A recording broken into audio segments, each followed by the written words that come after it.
Habang papalapit ang pagkawala ng malay ni Ethel Brias, muli siyang tumingin kay Miss Juan. Sa kanyang isip, tahimik niyang pinaalala rito ang pangakong iyon. Umaasa siyang hindi yun makakalimutan ni Juan pagdating ng araw na kailangan niyang gumawa ng desisyon. Samantala, lumipat ang eksena sa kailaliman ng Primordial Core. Tahimik na nakamasid si Patrick, maya-maya ay napansin niya ang isang mahalagang tao sa hanay ng mga tao. Sa bahagyang mapanuyang tono, sinabi niyang tila may miyembro ng royal family na lumitaw sa battlefield. Hindi niya inaasahang may isang royal na magpapakita mismo sa gitna ng digmaan.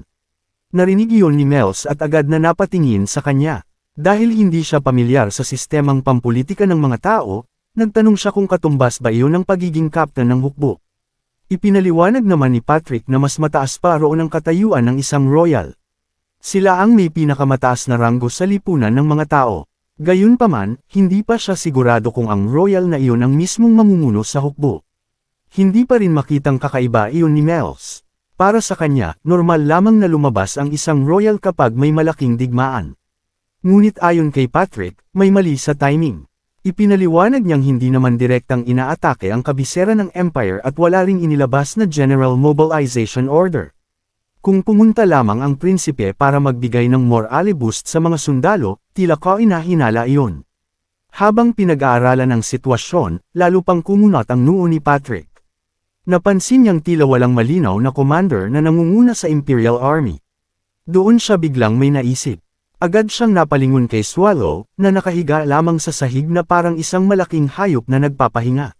Direkta niyang tinanong kung may ginawa na naman ba itong kaguluhan sa loob ng Human Command nang hindi niya nalalaman. Kaagad namang humangal si Swallow. Para sa kanya, tila lagi na lamang siyang pinaghihinalaan ni Patrick sa tuwing may kakaibang nangyayari. Ngunit walang emosyon na sinabi ni Patrick na mas mabuti nang magsabi ito ng totoo. Tiniyak pa niyang hindi siya magagalit kahit ano pa ang sagot nito.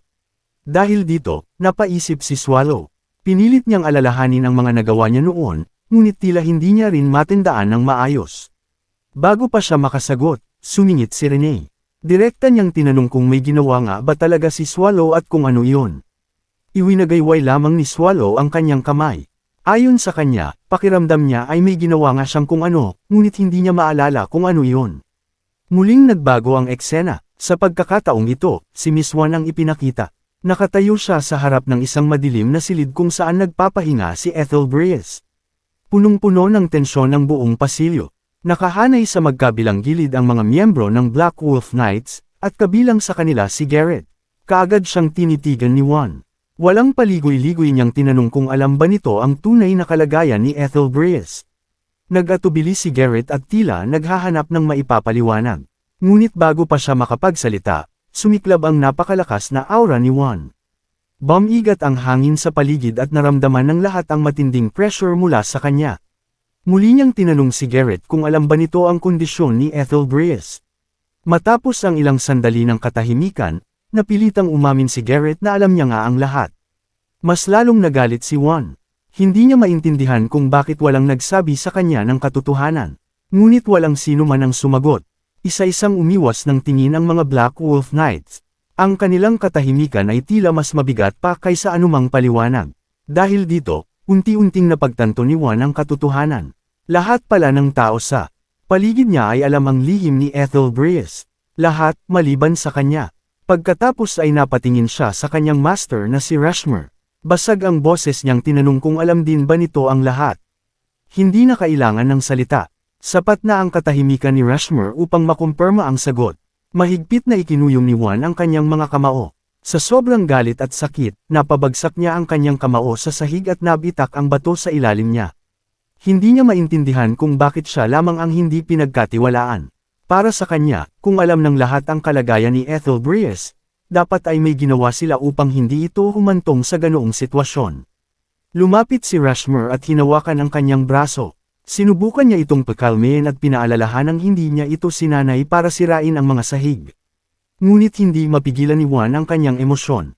Pakiramdam niya ay ginawa siyang tanga ng lahat ng taong pinagkakatiwalaan niya. Bago pa makasagot si Rushmore, nagsalita si Sean. Ipinaliwanag niyang si Ethel Brias mismo ang may kagustuhang ilihim ang kanyang kondisyon. Hindi nito nais na malaman iyon ng kahit sino. Ngunit hindi pa rin nakontento si Juan. Gusto niyang malaman ang dahilan. Sa kasamaang palad, maging si Sean ay walang sagot. Ang tanging sinabi nito ay nasa gitna sila ng digmaan at wala silang panahon para pagtuunan iyon ngayon. Hindi naman natuwa si Rushmore sa sagot na iyon. Para sa kanya, hindi ganoon kasimple ang sitwasyon. Samantala, naging mas malamig ang boses ni Juan. Pakiramdam niya ay may itinatago ang lahat. Lalong dumilim ang ekspresyon ni Garrett nang marinig iyon.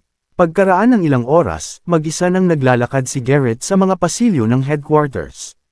Punong-puno ng mga tanong ang kanyang isip. Hindi niya maiwasang isipin ang tungkol kay Ethel Brius, ang captain ng Black Wolf Knights at ang pinakamataas na awtoridad sa Empire pagkatapos ng emperador. Isa itong henyo sa strategy at lubos na pinagkakatiwalaan ng buong Empire. Maging ang royal family ay sumusunod sa kanyang mga desisyon. Ngunit sa pagkakataong iyon, nagsimula nang magduda si Garrett. Hindi niya maintindihan kung bakit itinago ni Ethel Brius ang kanyang kondisyon mula sa kanya. Sigurado siyang kung may sapat na dahilan ito, matatanggap niya iyon. Ngunit habang mas iniisip niya ang lahat, lalo lamang lumalalim ang kanyang pagdududa. Sa huli, nagpasya siyang alamin ang lahat ng lihim na itinago ni Ethel Brius. Dinala siya ng kanyang mga hakbang sa opisina nito. Dahan-daang bumukas ang pinto habang pumapasok siya sa loob. Samantala, sa kabilang panig ng battlefield, nakatayo si Barizak sa harap ng isang lalaki mula sa Imperial Army. Hindi nito maitago ang pagdududa nang marinig na pansamantala nitong aakuin ang posisyon ng Supreme Commander habang wala si Ethel Brius. Gayunpaman, mahinahong ipinaliwanag ng lalaki na sinusunod lamang nila ang mga utos ng kanilang captain. Sa huli ay wala nang sinabi si Barizak. Samantala, ipinakita na ang lalaking kausap niya ay ang nakababatang kapatid ni Storman. Sa kanyang isip, tahimik niyang ipinangako sa kanyang kapatid na patuloy niyang paglilingkuran si Ethel Brius hanggang sa pinakahuling sandali. Sa mga oras na iyon, lumapit ang pangalawang prinsipe ng imperyo sa mga Black Wolf Knights at diretsahang nagtanong kung hindi ba siya mapagkakatiwalaan. Nagpakita ng paggalang ang nakababatang kapatid ni Storman at nagtatakang napansin na dumating ang prinsipe ng walang escort. Nais niyang malaman kung ano ang dahilan ng pagpunta nito roon. Ipinaliwanag ng prinsipe na natural lamang na hindi siya lubos na pagkatiwalaan. Sa teknikal na paraan, isa siyang kalaban ni Ethel Brius dahil magkaiba sila ng paninindigan. Gayunpaman, aminado siyang kinikilala at nirerespeto niya ang kakayahan ng opisyal. Balang araw ay nais niya itong harapin sa isang patas na kompetisyon, ngunit bago mangyari iyon, kailangan muna nilang manalo sa kasalukuyang digmaan. Bagamat hindi agad naunawaan ng kabalyero ang punto ng prinsipe, ipinagpatuloy nito ang paliwanag.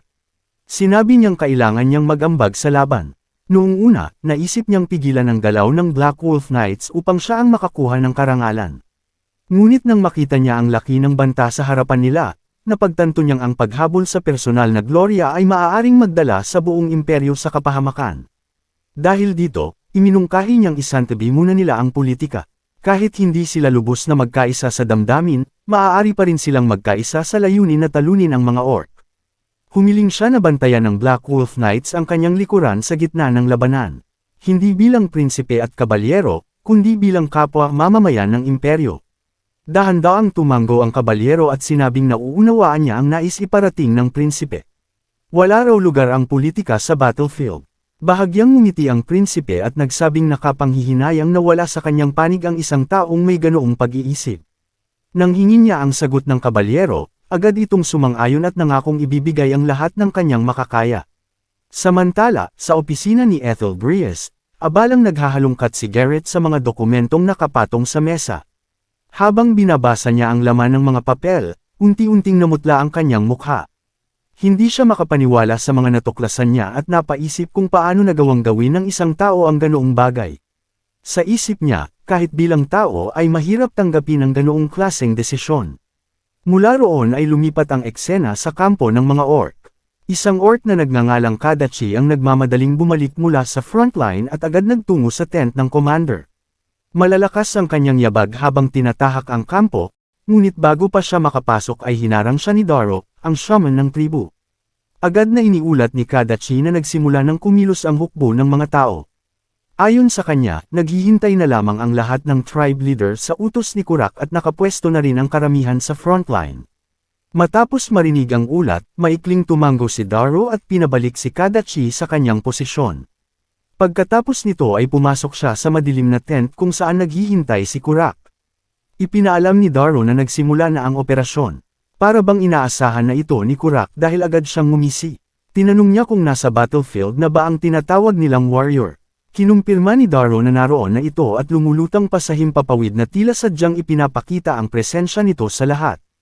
Nang marinig iyon, sinabi ni Kurak na malamang ay si Sean iyon, ang pinakamalakas na mage ng sangkatauhan.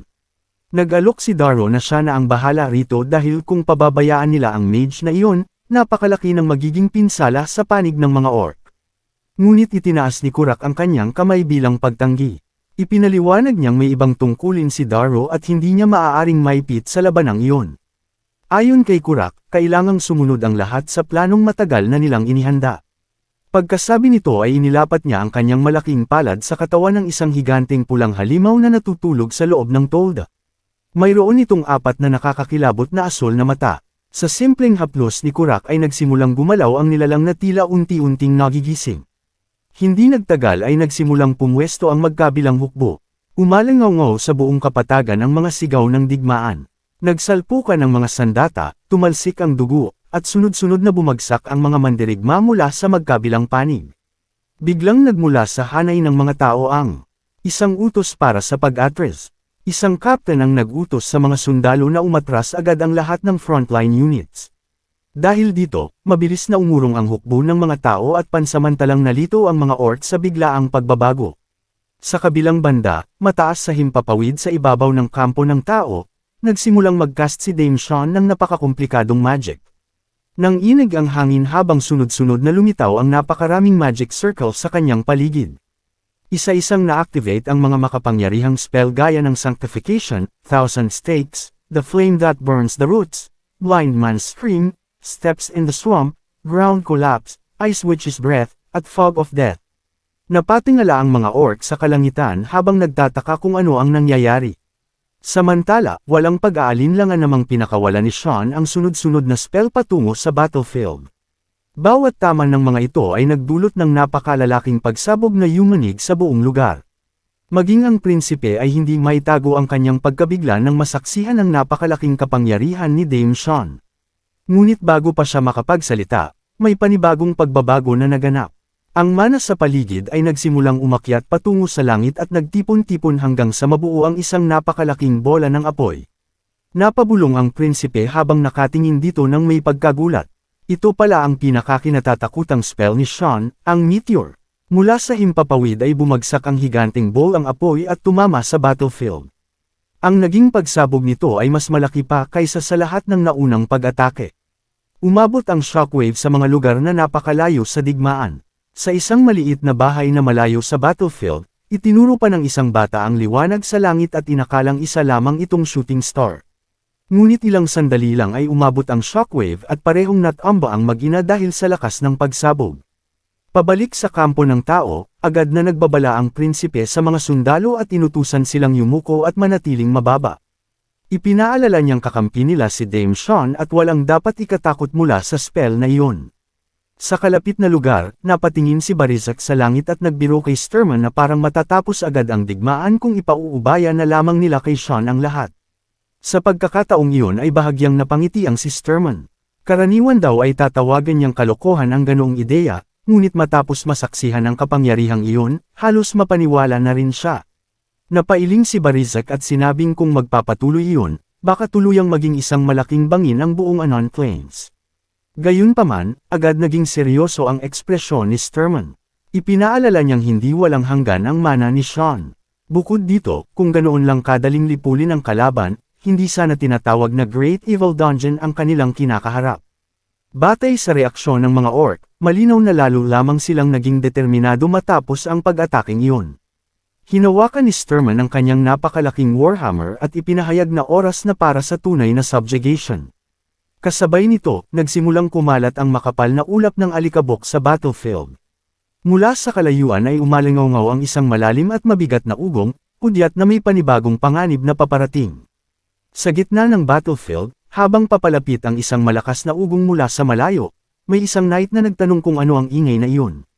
Isang kasama niya ang nagsabing malamang ay paparating ang mga kalaban upang mamatay. Maya-maya, umalangaw ang boses ng prinsipe sa buong hukbo. Inutusan niya ang lahat ng puwersa na panatilihin ang kanilang formations. Pinaghanda rin niya ang frontline units para sa nalalapit na impact. Agad na ibinaba ng mga sundalo ang kanilang mga spear at mahigpit na itinaas ang kanilang mga shield. Ang buong frontline ay naghanda para sa inaasahang pag-atake. Ngunit biglang tumigil ang malakas na ingay. Nagtaka ang ilan sa mga sundalo at nagtanong kung ano ang nangyayari. Maya-maya, may isang nagsabing tumingin sila sa itaas. Lahat ng mata ay agad na napalingon sa langit. At doon nila nakita ito. Ganap nang nagising ang pulang halimaw na may 4 na mata. Nakaharap ito ngayon sa hukbo sa buong nakakatakot nitong anyo. Mula sa himpapawid, masusing pinagmasdan ni Sean ang nilalang. Sa isip niya, napatunayan niyang hindi niya maaaring maliitin ang isang Great Evil Dungeon. Mukhang si Kurak mismo ang nagpalaki at nag-alaga sa halimaw na iyon. Samantala, sa loob ng Primordial Core, nakatingin si Swallow sa isang scrying mirror. Agad niyang pinuna ang itsura ng nilalang at sinabing napakapangit nito. Napatawa si Patrick at sinabing medyo naiinggit pa nga siya. Ayon sa kanya, sapat na ang isang nilalang na tulad niyon upang magbantay ng ilang dungeon floors ng mag-isa. Hindi naman kumbinsido si Swallow. Para sa kanya, hindi yun mukhang malakas. Dagdag pa niya, sobrang pangit nito at hindi niya gusto ang 4 nitong mata. Naging seryoso si Patrick habang ipinapaliwanag na isa iyon sa 9 na mystical beasts ng kontinente. 4 sa mga ito ang naninirahan sa karagatan, 3 sa himpapawid, at 2 sa kalupaan. Ipinaliwanag din niya na ang Manticore ay responsable sa pagkawasak ng 12-dosenang A-rank raid forces. Kahit ganoon, walang interes si Swallow. Paulit-ulit niyang sinabing pangit pa rin ito at hindi niya gugustuhing magkaroon ng ganoong nilalang sa sarili niyang dungeon. Sa tabi nila, marahang hinimas ni Mels ang ulo ni Tuons at sinabing mas cute ito kaya wala itong dapat ikabahala. Biglang nagsalita si Miss Bathory at tinawag si Swallow. Agad na napatingin si Swallow sa kanya at tinanong kung ano ang kailangan nito. Sinabi ni Miss Bathory na may bisita sila. Walang interes na ipinag-utos ni Swallow na pauwiin na lamang ang bisita. Ngunit medyo inis na sinabi ni Miss Bathory na siya na mismo ang tumingin. Nang tanungin ni Swallow kung sino iyon, naging seryoso ang mukha ni Miss Bathory habang binabanggit ang pangalan ni Azzy. Ilang sandali ang lumipas at pumasok si Azzy sa Primordial Core. Ngayong nasa Primordial Core na si Azzy, ano kaya talaga ang pakay niya? Kaalyado ba siya, o may dala siyang impormasyon na kayang baguhin ang takbo ng mga susunod na pangyayari? At ano ang magiging reaksyon ni Swallow sa kanyang pagdating? Mag-like at mag-subscribe para hindi mo mamiss ang susunod na kabanata.